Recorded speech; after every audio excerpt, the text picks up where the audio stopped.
Howdy folks, hope you're all having a good weekend, and welcome to Total War Warhammer 3. And I need to get this disclaimer out of the way right at the start. This is not a review. I'm not trying to tell you whether or not you should or shouldn't buy this game. For the simple reason, well, two reasons. One, I'm probably the world's worst Total War player, and also it hasn't been out long enough for me to form an even semi-competent opinion. I will say that based on reviews that I have seen, if you have the PC Game Pass, where you can pick this up for €1, £1, $1, depending on wherever it is that you live, then yeah, absolutely, definitely get this. And then wait for the Mortal Empires update, where you'll be able to play every faction on the Grand World map, at which point some of the more egregious launch bugs will probably have been fixed. If you do not have Game Pass, I would say wait for the Mortal Empires update, at which point you'll get a much, much bigger game, which will probably have had most of the launch bugs patched out. Having said that, it is still entirely playable and extremely impressive in its current fresh after launch form. So if you're a big Warhammer fan and you absolutely definitely can't wait, then sure, go ahead and get it. You probably aren't going to regret it. So how's it likely to perform? Well, if you want it to look like this, you're going to need a beefy system. That was the campaign map benchmark, and you can see at points it was dropping as low as 25 frames per second, and that's on a GeForce RTX 3080 with an AMD Ryzen 7 5800X CPU. I am running it at 4K though. Obviously, if you drop it down to the much more common 1080p, performance skyrockets, and it still looks really, really good. Now, this may seem kind of weird to people who aren't used to playing Total War games, but the 25 frames per second on the campaign map, running at 4K with all the bells and whistles, is perfectly acceptable because it's the campaign map, but it's really only on the campaign map where the frame rate chugs. In the actual battles, the average frame rate is a good 20 to 30% higher, again dependent on your settings. And it's the battles, rather than the campaign or the various different game modes, that I'm going to be concentrating on in this video, because the game hasn't been out long enough for me to do anything other than play through the prologue. Oh, actually, yeah, we should probably talk about the prologue. The game now has, because Total War can be quite an intimidating franchise. There's a lot to learn. But Total War Warhammer 3 actually has a working tutorial, an incredibly good one, that teaches you absolutely everything that you need to know at a nice gradual pace. And the story is very, very good too. And I'd even recommend playing through the prologue for veteran players who are completely familiar with how Total War actually works, because the story is so good and it delves deep into the lore of one of the new factions in Total War Warhammer 3, Kislev, who are basically Russia. And that's more or less what I'm going to be focusing on in today's video. The various different factions in Total War Warhammer 3 and the way these battles look and sound. Because the one thing I am fairly sure I can say without any fear of contradiction is that, at least as far as the artistic side of the game is concerned, Creative Assembly have knocked this right out of the park. We're going to start off with one of the four Chaos factions, everybody's favourite, Papa Nurgle. These, I don't even know what they are. But I do know that they keep shitting themselves, and it's probably because they've got Nurglings that keep popping out of their arseholes. This is going to be a common recurring theme during today's video, because it's pretty clear to me at least that the various different 3D modelers and texture artists and animators at Creative Assembly have been having way too much fun working on the design and animations of the various different units. Particularly the Chaos units, and particularly Nurgle. Nurgle, obviously the Chaos god of disease and putrefaction, which you can probably tell just by looking at his troops. Ah, watch these guys. Did you see the Nurgling pop out of his arse?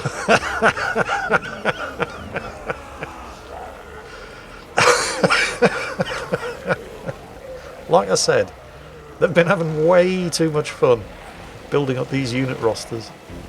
Oh, let's see them in action. Why the hell not? poor old Kislev here are going to have the misfortune of being the opposing force and be a stomp all over in these skirmish battles. And I say that Kislev are basically Russia, although you can quite obviously tell that these guys were inspired by the Polish winged hussars. Although, I suppose, at various different points throughout its history, Poland has been part of the Russian Empire. It's probably safer to say that Kislev are a sort of mixture of various different Slavic European races. Primarily the Russians. Here comes the charge with the swarms of Nurglings in the lead. I cannot overstate how much I love those things. They are fantastic. Honestly, I cannot overstate how much I love the Nurglings. Obviously, individually, they're completely crap. But they don't attack individually. They attack in swarms. And they're pretty effective even as melee fodder. Here, check this out. Look at the way they group together to try to make themselves look bigger. With like 6 or 7 of them clustering up together and clambering all over each other's shoulders. Desperately trying to be the one on top. Look at that. I just love Nurglings. They're fantastic. So you've got the Nurglings at the smaller end of the Papa Nurgle scale. What about at the bigger end? I'm so glad you asked. Well, for a start, there's this bad boy, and no, I can't remember what his name is. I'm sure anybody who is way more into Warhammer than I am will be able to tell you his name in the comments. He's one of the faction leaders if you decide to go with Nurgle in the campaign, or even here in skirmish battles. And this is also going to be a fairly common refrain during this video. Just look at the level of detail. It's absolutely astonishing. And wait until you see him in battle. I mean, they've obviously lavished more attention on the faction leaders and the giant monsters like this guy, because they're going to be the centerpiece of attention during a battle. And wait until you see him in action. Trust me, you're not going to regret it, although you may wish you hadn't eaten anything.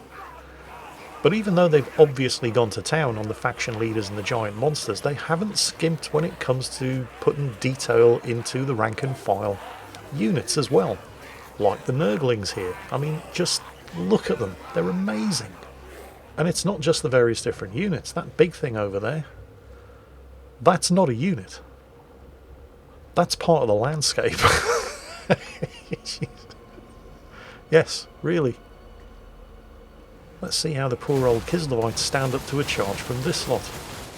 I mean, I'm making the Kislevites sound like everybody's favourite punching bag here. They're absolutely not. They're a very flexible, versatile and adaptable army. But I think it's fair to say I've stacked the odds against them in these skirmish battles. Look at the Nurglings getting stuck in. But I did say that I think it's safe to say more attention has been focused on the large and monstrous units. And for good reason, because, well, particularly with Papa Nurgle, you know, it's probably easier if I just show you. So here's this army's lord. He doesn't move very quickly, but when he gets close enough to get stuck in, as Russell Peters is fond of saying, somebody gonna get hurt real bad. And yeah, he is ripping his guts out and using it as a missile weapon. I mean, why wouldn't you? Of course, Nurgle is all about plague and rot and disease, so the longer you end up in battle against a chaos army of Nurgle, the worse and more debilitating it's going to be for your troops. And Papa Nurgle's boys are not fussy about the methods which they employ to spread that disease and rot around. Just pay attention to the big guy. And wait for it. Wait for it.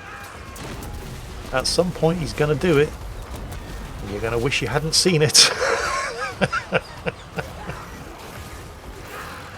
Oh, there it is.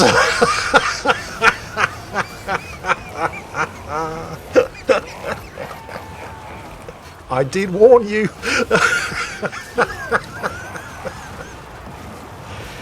And this is the point where I realised something really weird about Total War Warhammer 3. I'm not really sure if this is a criticism, but it is definitely very, very weird. Because on the one hand, particularly if you're fighting against or as a Chaos army of Nurgle, you have certain units ripping their guts out and using the entrails as missile weapons. You've got other units puking all over your troops. And one unit in particular, quite literally, shitting all over your troops. And this is perfectly fine.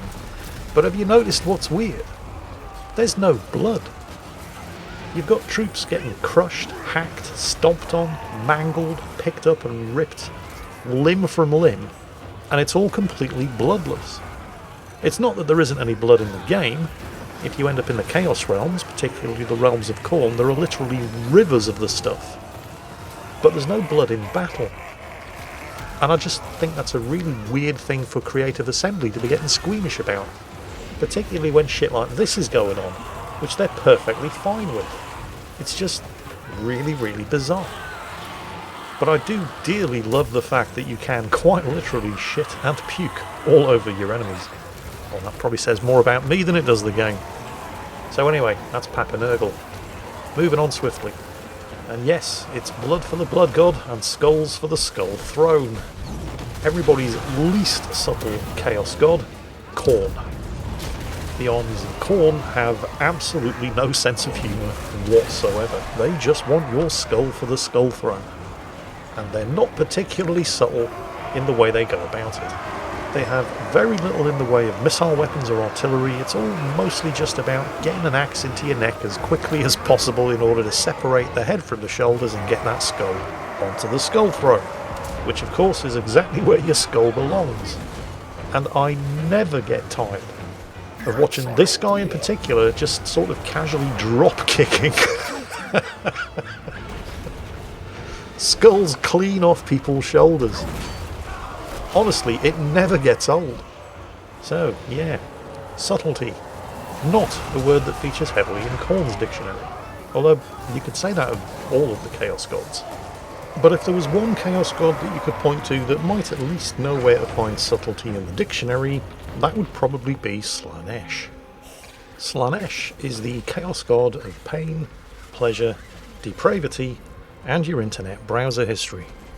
Now, like the baffling lack of blood where people are getting their arms and legs hacked off shortly after getting shit on by a giant Nurgle demon, this is another example of where Creative Assembly have gotten a little bit squeamish.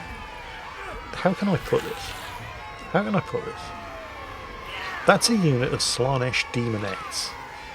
Where are the boobies? Anybody who's ever painted a Slaanesh army will tell you there should be boobies, but there are no boobies in Total War Warhammer 3. And you can probably understand it. I mean, Creative Assembly don't want to get the game age restricted. But still, it's Slaanesh, there should be boobies. I'm sure somebody's going to get busy with a patch post-release, and there will be boobies, but for now, we're in a booby-free zone. The thing about the Slaanesh army here in Warhammer 3 is that all of the units are fast. I mean, the cavalry obviously is exceptionally fast, but even the infantry can shift at a fair old clip. And it's because Slaanesh's armies can't really stand up too long in a knockdown drag-out fight.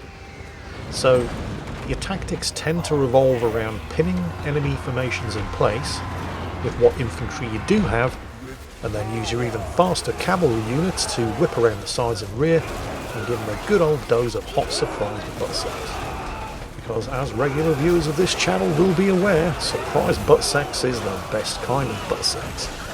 Oh, and in case anybody was wondering, we're getting slaughtered by the army of Cathay here, which is basically China.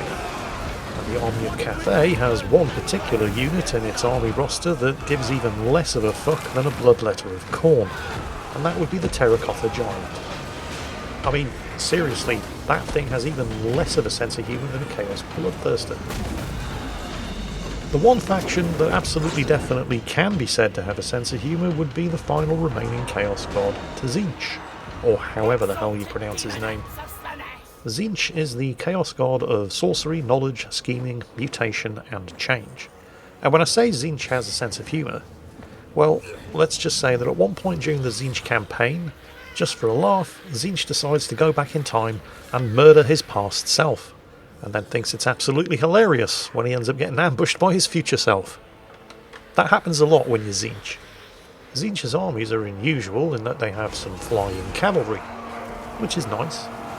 Although, as cavalry goes, they're not particularly strong. Their biggest advantage is the fact that they can fly and they have excellent mobility. But what did become apparent to me very, very quickly, and I may not have the full picture here because I'm not a huge Warhammer Fantasy nerd, and I've only been playing the game a day. But the thing that Tzeentch seems to bring to the party, aside from, well, the fact that most of his heroes and lords are excellent spellcasters, is just the sheer weight of ranged firepower available to his armies.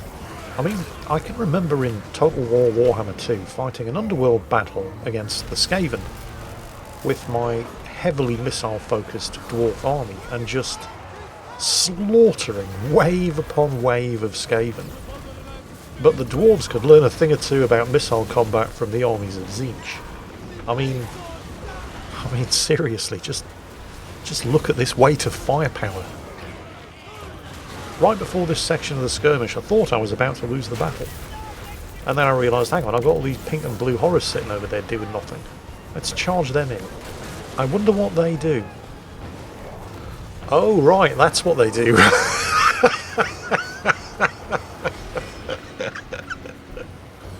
Now I get it. Yeah, I should probably have paid a bit more attention to the unit tooltips. Then again, Christopher Columbus didn't need directions, and neither do I. Actually, he kind of did, because he thought he was in India. Anyway, final faction, available as Day 1 DLC for anybody who bought the game. And they're actually pretty good. The Ogre Lords. The Ogre Lords are a faction whose primary resource is meat. Now that might not sound too threatening until you stop and consider that you are actually made of meat, and so is everybody you know and love. Which means that the Ogre Lords tend to function more like a swarm of locusts than an army. They just march around the campaign map, eating everything, and everyone. In actual battle, well, they have an interesting mix of units. Generally speaking, they're all kind of big, because they're ogres. I mean, you just saw a bunch of ogres carrying what passes for missile weapons, if you're an ogre, a ship's cannon. They have some extremely big, monstrous units, like, I don't even know what that is, but also giants at the other end of the battlefield, and just look at the size of their melee weapons. They have some cannon fodder as well. These absolutely huge units of sort of goblin type things. You know what, I don't know. Like I said, I'm not too much of a Warhammer Fantasy lore nerd. But the ogre units get absolutely ridiculous charge bonuses. So you're going to want to keep them moving and keep them charging. And if you can do that, you will quite literally crush your enemies, drive them before you, and hear the lamentation of their women. I mean, what's not to love about a race that uses ship's cannon as handguns? Yeah. Anyway, those are the various different available playable races in Total War Warhammer 3. You've got the 4 Chaos Gods, you have the human armies of Cathay and Kislev, and then you've got the Ogre Lords. And of course, this is just what's available at launch. At some point in the future, there will be a Mortal Empires patch where the entire world map will become available, and you can play any of the factions, not just the ones available at launch in Warhammer 3. All of the existing factions, the elves, the empires, so on, the vampire counts. I could list them all, but this video is getting long enough already. They will all be coming at some point in the future. For now, well, this is what you've got to look forward to. Oh, that's going to leave a mark.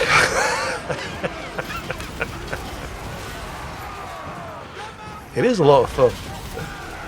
Anyway, that's it for today. I hope you're all having a great weekend. Thanks for watching at the end of the video. And as always, take care, stay safe, and I'll catch you next time.